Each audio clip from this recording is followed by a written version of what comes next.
Dear student, मैं HL Shivan एक बार फिर आपका इस एजुकेशनल वीडियो में स्वागत करता हूं। अगर आप सरकारी अफसर बनकर अपना और अपने माँ बाप का सपना पूरा करना चाहते हो तो ये वीडियो आपके लिए बेहद ही खास होने वाली है, क्योंकि आज मैं आपको इस वीडियो के माध्यम से सी प्रोग्रामिंग लैंग्वेज के बारे में जानकारी दूंगा, ताकि आने वाले एग्जाम में यहां से पूछे जाने वाले क्वेश्चंस को आप आसानी से सॉल्व कर सके। और अगर वीडियो अच्छी लगे तो वीडियो को लाइक और शेयर करना ना भूले, और अगर चैनल पर पहली बार आए हैं तो चैनल को सब्सक्राइब जरूर करें। चलो शुरू करते हैं। सबसे पहले हम क्या करेंगे, इंट्रोडक्शन ऑफ सी के बारे में जानकारी लेंगे। C is a middle level language. C एक मिडल लेवल लैंग्वेज है। कुछ प्रोग्रामिंग आपके लो लेवल होती है, कुछ एक हाई लेवल होती है, लेकिन सी आपके पास कैसे रहेगी, मिडल लेवल प्रोग्रामिंग लैंग्वेज रहेगी। एंड नेक्स्ट है C is a procedural programming language. C को हम प्रोसीजरल प्रोग्रामिंग लैंग्वेज भी कहते हैं। And it is a case sensitive language. C को हम केस सेंसिटिव लैंग्वेज भी कहते हैं। जैसे फॉर एग्जांपल के लिए जब हम HTML में कोडिंग करते थे तो HTML में क्या है कि चाहे आप कैपिटल लेटर में करो चाहे स्मॉल लेटर में करो तो कोई फर्क नहीं पड़ता था। लेकिन सी में क्या है कि जो कोड आपको स्मॉल में करना है तो वो स्मॉल लेटर में ही करना है। अगर आप कैपिटल में करते हैं तो उसका पूरी तरह से मीनिंग चेंज हो जाएगा। इसीलिए इसको क्या कहते हैं, केस सेंसिटिव कहते हैं। And it is a portable language and it is a platform independent. आप किसी भी प्लेटफॉर्म के ऊपर इसकी कोडिंग करके आसानी से रन कर सकते हैं, चाहे वो विंडो हो, चाहे वो मैक हो, चाहे वो आपके पास लाइनेक्स ऑपरेटिंग सिस्टम हो। एंड नेक्स्ट है it is a compiled language. ये आपके पास एक कंपाइल्ड लैंग्वेज भी है। नेक्स्ट देखो, हमने भी पढ़ा था कि सी प्रोसीजरल प्रोग्रामिंग लैंग्वेज है, ठीक है, प्रोसीजरल ओरिएंटेड प्रोग्रामिंग है। तो थोड़ा सा हम जानेंगे कि प्रोसीजरल ओरिएंटेड होता क्या है। तो प्रोसीजरल ओरिएंटेड का मतलब है इट डील्स विद एल्गोरिथम। तो ये आपके पास एल्गोरिथम में डील करती है। And it's flow top to down approach. ये टॉप टू डाउन अप्रोच को फॉलो करती है। And it's divide into small parts called function. जो हमारे पास सी प्रोग्रामिंग है, वो प्रोसीजरल प्रोग्रामिंग होती है, वो छोटे छोटे पार्ट्स में डिवाइड करते की जाती है, जिसे हम क्या कहेंगे, फंक्शन कहेंगे। हर एक छोटे से पार्ट्स को हम क्या कहेंगे, फंक्शन कहेंगे। एंड प्रोसीजरल ओरिएंटेड प्रोग्रामिंग जो आपके पास उसमें जो सिक्योरिटी के मामले में वो क्या है, कम सिक्योर है ना, लेस सिक्योर रहेगी। कुछ एक प्रोसीजरल ओरिएंटेड लैंग्वेज हमारे पास है, जैसे सी है, कावोल, BASIC, Java, Fortran and Pascal. ये सारे सारे आपके पास प्रोसीजरल ओरिएंटेड प्रोग्रामिंग लैंग्वेज के उदाहरण है। इसके बाद हम बात करेंगे हिस्ट्री ऑफ सी लैंग्वेज। देखो, C is a combination of ALGOL, BCPL and B. ALGOL, BCPL and B को मिला के ही क्या है कि सी प्रोग्रामिंग को बनाया गया है। सबसे पहले हम बात करेंगे ALGOL. ALGOL stand for algorithm language. ALGOL का पूरा नाम है एल्गोरिथम लैंग्वेज है, जिसका विकास किया गया है, इसको डेवलप किया गया है एलन जे प्रिल द्वारा इन 1960 में। 1960 में एलन जे प्रिल ने इसे डेवलप किया है। उसके बाद जो आई थी BCPL। BCPL stand for basic combined programming language, और इसे बनाया है मार्टिन रिचर्ड ने 1967 में। मार्टिन रिचर्ड ने इसे 1967 में डेवलप किया है। उसके बाद आपके पास आई थी बी, है ना, बी लैंग्वेज। बी लैंग्वेज को डेवलप किया है केन थॉमसन एंड डेनिस रिची के द्वारा 1970 में। तो इसे 1970 में केन थॉमसन एंड डेनिस रिची ने बनाया है। और फाइनली बनाई गई थी सी, है ना। सी को डेवलप किया था डेनिस रिची ने 1972 में, और इसे क्रिएट किया था AT&T वेल लेबोरेटरी में। सी को बनाने का उद्देश्य था लाइनेक्स ऑपरेटिंग सिस्टम का डेवलप करना। तो इसलिए हम देखते हैं कि C programming use to create. तो सी से हम क्या क्या क्रिएट कर सकते हैं, जैसे मेन जो इसका पर्पस था कि आपका लाइनेक्स जो आपका यूनिक्स ऑपरेटिंग सिस्टम था ना, C was invented to develop Unix operating system के लिए। उसके बाद आप इससे compiler, interpreter, Java virtual machine, kernel, database, software and operating system, जो भी ऑपरेटिंग सिस्टम आपके पास है, चाहे वो विंडो है, मैक है, लाइनेक्स है, वो सारे के सारे आप क्या कर सकते हैं, सी प्रोग्रामिंग के द्वारा बना सकते हैं। उसके बाद देखो, सी जो प्रोग्राम उसको एग्जीक्यूट कैसे किया जाता है। सी का प्रोग्राम को जब एग्जीक्यूट करना है तो उसके लिए आपके पास दो तरीके रहेंगे, है ना। 2 वेज आपके पास क्या है सी प्रोग्राम को एग्जीक्यूट करने के लिए, कंपाइलेशन एंड लिंकिंग। जब भी आप सी में कोई प्रोग्राम बनाएंगे उसे हम क्या कहेंगे, सोर्स कोड कहेंगे। सोर्स कोड को हम क्या करेंगे, कंपाइल करेंगे, है ना, कंपाइलर करेंगे। कंपाइल करने के बाद उस कोड का क्या बन जाएगा, ऑब्जेक्ट कोड बन जाएगा। ठीक है, सोर्स कोड को कंपाइल करने के बाद क्या हो जाएगा, उसका ऑब्जेक्ट बनेगा। और इस तरह से जब भी हमें कोई बड़ा सॉफ्टवेयर बनाना है तो हम क्या करेंगे, कोड को कंपाइल करने के बाद ऑब्जेक्ट कोड में बनाएंगे, और एक से ज्यादा ऑब्जेक्ट जब बनेंगे तो किसी भी प्रोग्राम के, किसी भी सॉफ्टवेयर के एक से ज्यादा ऑब्जेक्ट होते हैं, उन ऑब्जेक्ट को जब आपस में लिंक किया जाएगा तो ही आपके पास एक प्रोग्राम बनेगा। लिंक करने के बाद आपके पास जो फाइल बनती है उसे कहते हैं एग्जीक्यूटेबल फाइल। एग्जीक्यूटेबल फाइल की जो एक्सटेंशन है वो .exe, तो आपके पास क्या बन जाएगी, exe फाइल।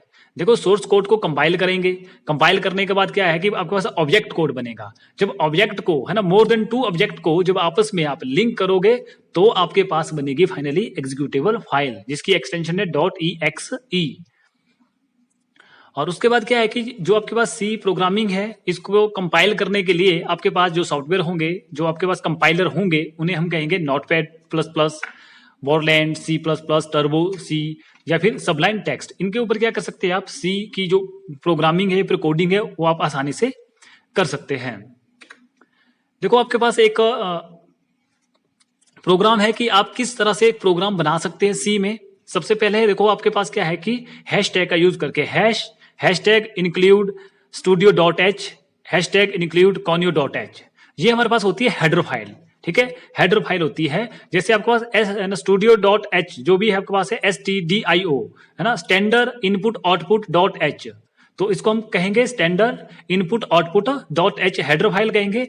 दूसरा कॉन्यो, है ना, console input output .h header file. इससे क्या होता है कि जो आपका conio.h है, इससे क्या हो जाता है, आपके पास इंप्रूव रीडेबिलिटी, जो प्रोग्राम को रीड करने की जो एबिलिटी है वो इंप्रूव करता है। कौन सा आपका कॉन्यो, ये आपके पास हेडर फाइल है। उसके बाद आपका जो मेन फंक्शन स्टार्ट होता है ना, मेन फंक्शन से, यहां से आपका फंक्शन स्टार्ट हो जाता है। ठीक है, स्टार्ट हो जाएगा यहां से। उसके बाद आपके पास करली ब्रैकेट्स का यूज होगा। करली ब्रैकेट्स के बाद हम क्या करेंगे, आप क्या करेंगे, इसमें स्टेटमेंट देंगे, जैसे फंक्शन का यूज करेंगे। इसमें क्लियर स्क्रीन फंक्शन का यूज किया है। क्लियर स्क्रीन फंक्शन का यूज करने का मतलब है कि आपकी जो स्क्रीन है वो उसको क्या करेगा, वो क्लियर करेगा। पहले उसमें कोई डाटा है तो उसको पहले क्लियर करेगा। और हर स्टेटमेंट के बाद क्या है कि हम लोग इसमें सेमीकोलन का यूज करते हैं। सेमीकोलन का मतलब है कि इसे कहेंगे हम टर्मिनेट, है ना, स्टेटमेंट को टर्मिनेट करना। हर स्टेटमेंट के बाद हम क्या करेंगे, इसमें सेमीकोलन का यूज करेंगे। उसके बाद हम कर रहे हैं एक प्रिंट, है ना, प्रिंट ऐप का यूज कर रहे हैं। फंक्शन हम यूज कर रहे हैं प्रिंट ऐप का। प्रिंट ऐप क्या है कि आपको आउटपुट डिस्प्ले करने के लिए आउटपुट, इसमें देखो प्रिंट और ऐप लिखा है। प्रिंट ऐप में ऐप का मतलब है कि जो भी आपका आउटपुट आएगा, जैसे हम क्या है हेलो वर्ल्ड को प्रिंट करना चाहते हैं तो वो विद फॉर्मेट के साथ प्रिंट होगा। ऐप का मतलब है कि जो भी प्रिंट होगा वो फॉर्मेट के साथ ही प्रिंट होना है। एक इसमें एक स्कैन ऐप का यूज होता है, स्कैन होता है आपका, स्कैन ऐप का यूज होता है आपका इनपुट के लिए, तो लेकिन प्रिंट ऐप का यूज हो रहा है हमारे पास आउटपुट डिस्प्ले करने के लिए। जब हम इस प्रोग्राम को रन करेंगे तो हमारे पास जो आउटपुट आएगा, हेलो वर्ल्ड आएगा, उस स्क्रीन को होल्ड करने के लिए, ताकि हम आउटपुट को देख सके, उसके लिए हम गेट ch फंक्शन का यूज करते हैं। इसीलिए देखो जो आपका गेट ch है वो आपका स्क्रीन को होल्ड करने के लिए, फिर आउटपुट को होल्ड करने के लिए आपके पास इस फंक्शन का यूज किया जाता है। और हर फंक्शन में हम क्या करते हैं, लास्ट जो स्टेटमेंट खत्म होती है तो सेमीकोलन से उसको टर्मिनेट करते हैं, और जब प्रोग्राम कंप्लीट होता है तो लास्ट में क्या करेंगे, जो करली ब्रैकेट्स होता है उसको क्लोज करेंगे। तो ये आपके पास है हाउ टू राइट। फर्स्ट आपका प्रोग्राम है, या फिर प्रोग्राम को आप कैसे इसमें राइट कर सकते हैं, और इसमें जो प्रोग्राम में जो भी आप इसमें फंक्शन देते हैं उनके बारे में मैंने पूरी डिटेल आपको यहां पर बताई है। कैसे इसमें हेडर फाइल होता है, किस तरह से आप स्टार्ट करेंगे, टर्मिनेट किसे कहते हैं, आउटपुट के लिए किस चीज का यूज होता है, स्क्रीन को होल्ड करने के लिए किस चीज का यूज होता है, ये सारी चीजें आपको इस प्रोग्राम में मैंने आपको बता दिया है। चलो नेक्स्ट देखते हैं। जब भी आप प्रोग्राम को लिखते हैं या फिर प्रोग्राम बनाते हैं तो उसके कुछ एक मेन इंपॉर्टेंट कंपोनेंट्स रहते हैं। जैसे हम प्रोग्राम में यूज करते थे इसमें हैशटैग का, हैशटैग को इसमें प्री प्रोसेसर कहते हैं। और प्रोग्राम जब बनता है तो प्रोग्राम को हम सेव करेंगे, सेव करने के लिए इसमें शॉर्टकट की का यूज करेंगे हम F2 से हम क्या करेंगे, प्रोग्राम को सेव करेंगे। और उसके बाद हम क्या करते हैं, इसमें कंपाइल करना होता है। कंपाइल इसलिए करना है ताकि हम क्या बना सके, ऑब्जेक्ट फाइल बना सके। कंपाइल करने के लिए इसमें शॉर्टकट की का यूज होगा Alt+F9, कंपाइल करने के लिए Alt+F9। और प्रोग्राम को रन करने के लिए कंपाइल चेक करेंगे हम, एरर को चेक करने के लिए कि प्रोग्राम सही हो रहा है या नहीं हो रहा है। तो रन करने के बाद क्या करेंगे, हम ऑब्जेक्ट फाइल को बनाएंगे। तो रन करने की जो शॉर्टकट की है वो Ctrl+F9। देखो सेव की F2, कंपाइल की Alt+F9 और रन करने की Ctrl+F9। नेक्स्ट देखते हैं। देखो सी में, है ना, सी में बहुत सारे टोकन का यूज किया जाता है। जो इंपॉर्टेंट टोकन है, टोकन इन सी प्रोग्रामिंग में, ये टोकन होता क्या है, है ना, smallest individual element in program, program की जो छोटी सी यूनिट है उसे हम क्या कहेंगे, टोकन कहेंगे। जो भी इंडिविजुअल यूनिट रहेगी, छोटी छोटी यूनिट रहेंगी, उसे हम क्या कहेंगे, टोकन। मतलब इन टोकन से मिलकर ही आपका पूरा प्रोग्राम बनता है। आगे मैं आपको एग्जांपल के द्वारा बताऊंगा कैसे प्रोग्राम बना है, उसमें किस चीज को हम टोकन कहेंगे। तो इसका मतलब है कि किसी भी प्रोग्राम की जो छोटी छोटी यूनिट है, जो आपके पास इसमें एलिमेंट्स है, उन्हें कहेंगे हम टोकन। तो देखो, टोकन आपको बहुत इंपॉर्टेंट, जरूरी है आपको समझना, ताकि आप प्रोग्राम को बना सके। फर्स्ट है आपके पास देखो आइडेंटिफायर। आइडेंटिफायर का मतलब क्या होता है, पहला टोकन आपका आइडेंटिफायर है। लगभग आपके पास 6 प्रकार के टोकन के बारे में हम डिस्कस करेंगे। पहला आपके पास आइडेंटिफायर है। आइडेंटिफायर आर यूज, है ना, identifier are user define. Identifier का मतलब है कि जो यूजर डिफाइन करेगा, यूजर डिफाइन करेगा, जो वर्ड यूजर डिफाइन करेगा उसे हम आइडेंटिफायर कहेंगे। जैसे आप नेम कर सकता है, या फिर कोई फंक्शन हम डिफाइन करेंगे, या फिर किसी का स्ट्रक्चर, है ना, प्रोग्राम का स्ट्रक्चर डिफाइन करेगा, वो आपके पास रहेगा आइडेंटिफायर में। दूसरा कीवर्ड, दूसरा टोकन आपके पास है कीवर्ड। सी में आपके पास लगभग 32, है ना, 32 कीवर्ड होते हैं जो कि प्री डिफाइंड होते हैं, जिन्हें रिजर्व वर्ड या फिर प्री डिफाइंड वर्ड कहते हैं। तो उसका यूज हम क्या करते हैं, सी में करते हैं। तो 32 कीवर्ड का यूज हम सी में करते हैं। नेक्स्ट आपके पास है ऑपरेटर, और सी में हम ऑपरेटर का यूज करेंगे। Operator act on operand, operand के बीच में जो एक्ट करता है। जैसे फॉर एग्जांपल देखो, एक्स प्लस वाई, एक्स और वाई के बीच में देखो जिसका हम यूज कर रहे हैं उसे कहेंगे हम ऑपरेटर। प्लस साइन का यूज कर रहे हैं ना, ऑपरेटर। अगर एक्स की वैल्यू मानो 6 है, वाई की वैल्यू 4 है, तो हमारे पास क्या आंसर आएगा, तो प्लस करेगा इसको, 10 आंसर आएगा हमारे पास। इसलिए क्या है कि दो ऑपरेंड के बीच में जो एक्ट करेगा उसे हम कहेंगे ऑपरेटर। नेक्स्ट हमारे पास है स्पेशल करेक्टर। तो सी में हम स्पेशल करेक्टर का यूज भी करेंगे। जैसे आपका ब्रैकेट्स का हो गया, कर्ली ब्रैकेट्स का हो गया, स्टार हो गया, हैशटैग हो गया। इस तरह से हम क्या करेंगे, सी में बहुत सारे स्पेशल करेक्टर का भी यूज करते हैं। नेक्स्ट आपके पास 5वें नंबर पर है आपके पास है कांस्टेंट, है ना। कांस्टेंट का मतलब है is basically a value of a variable that does not change. जिन वैल्यू को हम चेंज नहीं कर सकते हैं उसका भी हम यूज करते हैं कांस्टेंट, उसे कहेंगे हम लोग थ्रू ए प्रोग्राम के थ्रू। उसके बाद आपके पास लास्ट जो आपके पास टोकन है उसे कहेंगे स्ट्रिंग। स्ट्रिंग का मतलब होगा सीक्वेंस ऑफ कैरेक्टर।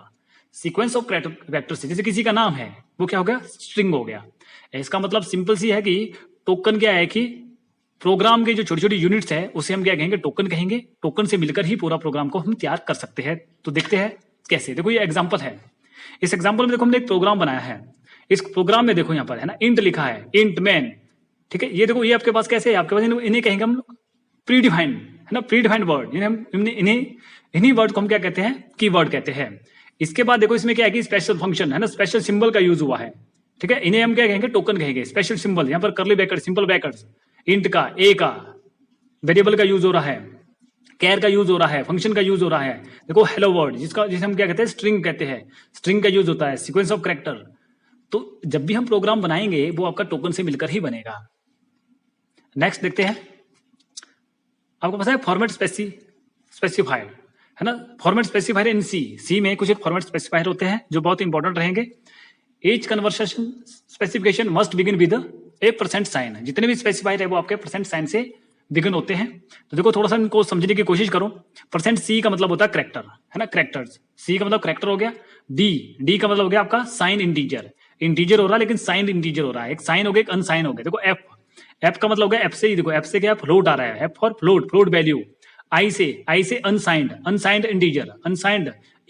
इफ देखो आई एफ दो शब्दों से मिलकर बना है, इसलिए याद रखो डबल, है ना। इफ मतलब कि डबल्स हो गया।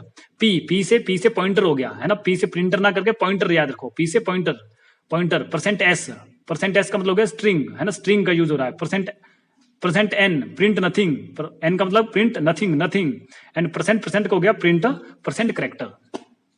तो ये हमारे पास कुछ एक फॉर्मेट स्पेसिफायर है सी में, और उसका एक एग्जांपल देखते हैं हम लोग। देखो ये आपके पास एक एग्जांपल है। इसमें हम लोगों ने क्या किया है कि हम लोग क्या करें, कैर फंक्शन का यूज कर रहे हैं। हम एक हेलो वर्ड को प्रिंट करना चाहते हैं, ठीक है। हम हेलो वर्ड को प्रिंट करना चाहते हैं। हम लोगों ने क्या किया, प्रिंट ऐप के अंदर हमने एक स्टेटमेंट दिया है परसेंट एस का मतलब क्या हो गया, स्ट्रिंग का मतलब होता है सीक्वेंस ऑफ कैरेक्टर। तो हम क्या कर रहे हैं, कैर का यूज कर रहे हैं, है ना, कैर फंक्शन का यूज कर रहे हैं। तो इसमें क्या है कि हम क्या करें, हेलो वर्ड को प्रिंट करना चाहते हैं। तो प्रिंट एस को क्या आपके पास स्ट्रिंग मतलब सीक्वेंस ऑफ कैरेक्टर, और हमने स्लैश एन लिखा। स्लैश एन का मतलब हो गया न्यू लाइन से, है ना, ये क्या हो, न्यू लाइन से क्या हो आपको प्रिंट हो जाए। तो इस तरह से क्या कर सकते हैं हम लोग, फॉर्मेट स्पेसिफायर का भी हम यूज कर सकते हैं प्रोग्राम को बनाने के लिए।